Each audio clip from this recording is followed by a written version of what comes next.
So, I told Amy that I would show you guys how we go from these to these. This is $1.95 and a Barbie mix. Yay.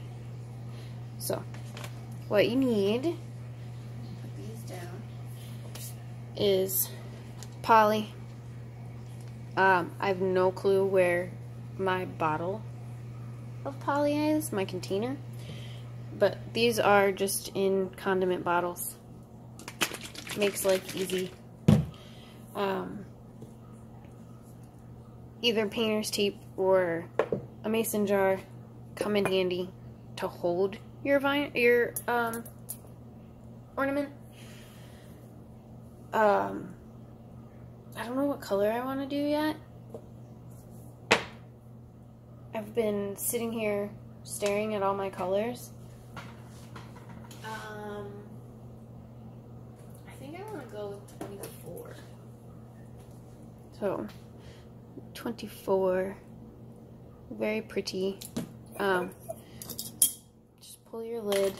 Make sure you don't lose it. I'm notorious for losing it. Give your poly a nice shake. Bubbles really don't matter. It's not that big of a deal. You're covering it in glitter. Ooh, I just squirted myself with my poly. Squeeze. The reason I have 2 condiment bottles of poly is 1 squirts and then I empty in the other one. So you just want to twirl around until, sorry about my nails, haven't wanted to get them done, until you coat the entire ornament on the inside. And the closer you get to the tip, I just like to kind of dump at that point. And then I just leave it sit, I don't know, a couple minutes, let it drip, and go from there. If I was smart, I probably would have had one sitting here ready to go, but I'm not. So I'm just going to show you another quick tip that I've learned while doing these. So I'll just kind of move that to the side. Drywall tape is your best friend when it comes to applying a decal to your ornament. Obviously, as you can see, it's pretty flexible and it doesn't like stick to itself obnoxiously like transfer tape does. It just makes it a lot easier. Again, this stuff is probably about 2 years old. You don't seriously need, I mean, obviously, depending on the size of your decal, you need a pretty decent amount. But it's reusable. It's not obnoxiously sticky. It is a little tough to work with in the beginning. But once you get the hang of this, you're going to love it.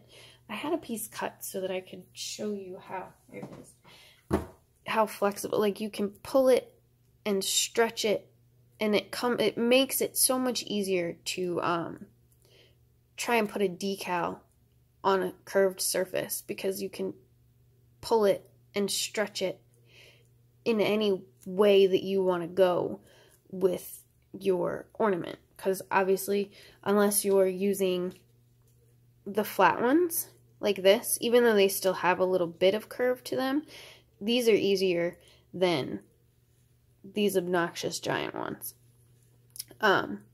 So drywall tape, amazing. 182, by the way, awesome white coverage. Like, yeah, I did a little snowman. Most of these end up on my Christmas tree, so I'm okay with them not being perfect. And this is just the way I do it. You don't have to do it my way. If you work well with transfer tape, then on with bad self-transfer tape. I hate it unless it's a flat surface. So I use drywall tape. And sorry, this is on my light in my craft room, so hopefully this will stay up a little bit higher so I have more room. Like I said, I just let mine drip for a little bit. I'm not picky. Again, these are going to be on my tree. If you want to, you know, let them sit for 5 minutes, you can let them sit for 5 minutes. If you would like to set, you know, as long as there's not a puddle of poly when you turn it back, you know, right side up, you're good. If there's a puddle of poly at the bottom, I would say let it drip just a little bit more. And a little bit of poly goes a long way, honestly. So I just kind of get a little piece of tissue. Be careful doing this. You could cut yourself on the lip here. I have done it. And just so it's clean. I kind of running out of napkins over here, but I just kind of make sure it's not sticky on the outside. And then that's pretty much the poly step. And then I just put it back on my mason jar. They hold wonderfully. So does the painter's tape. If you don't have a mason jar handy.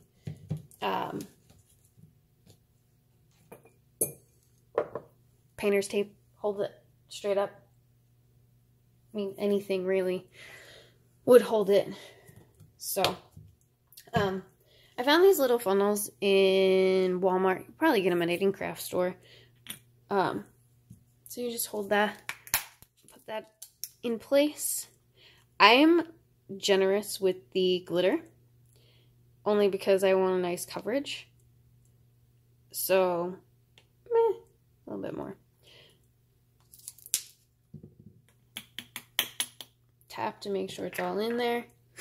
And again, as you can see in there, oh, the lovely sparkles. It's just you can twirl like this to make sure you coat everything. Or if you're impatient like me, you can cover the hole. Obviously, make sure you get everything, but you can shake and coat it as well. And then make sure you get the tip. And then I am a hoarder.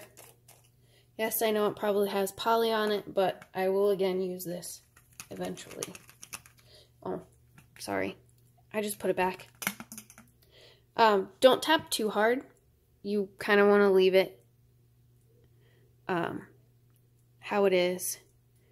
And that's pretty much how you glitter an ornament. This one's just glass. Same idea works for plastic. Same idea works for the chunky glitter. Where